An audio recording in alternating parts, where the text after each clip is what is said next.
I now give the floor to the representative of Russian Federation. Thank you very much, Mr. President.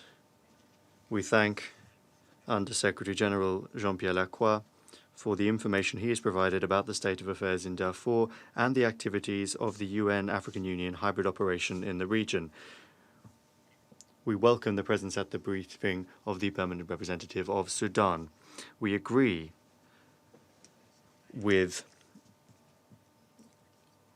the conclusions contained in the special report by Mr. Gutierrez and Mr. Faki Mahamata that the trends in Darfur have not changed, and most importantly that there are no negative trends in the security sphere. Isolated clashes in Jebel Mara between government forces and the SLA Abdul Wahid Noor, which continues to be the main spoiler of the peace process, does nothing to change that assessment.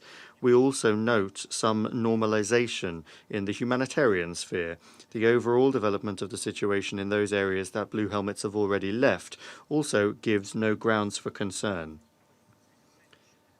Therefore, we believe it necessary to stay the course with regard to the phased drawdown and withdrawal of UNAMID in accordance with the time frame established in Resolution 2429 of the Security Council. We trust that dialogue with the Sudanese authorities will help to create the appropriate conditions and determine the parameters for the subsequent UN presence in Darfur.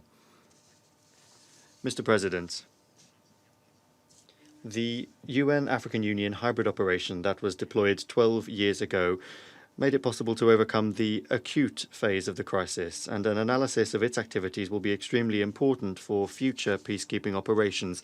However, the challenges that now face Darfur are of a peace-building nature and not a peacekeeping nature.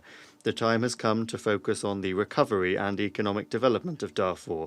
That is what should now be the priority.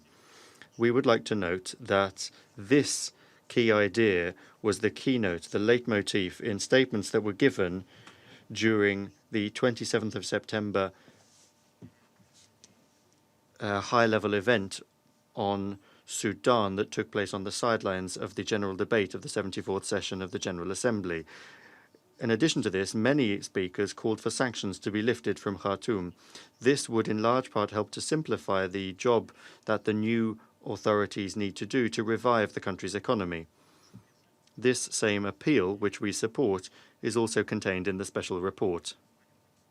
Mr. President, in conclusion, we would like to underscore that our view is that the opinion of the government in Khartoum as the host party should in any case be decisive according to the basic principles of peacekeeping. Moreover, given the complicated domestic political conditions in the country, we call for understanding to be shown to possible delays in Sudan's reaction to questions about agreeing the parameters of the mission that will follow on from UNAMID. Thank you. I thank the representative of Russian Federation for your statement.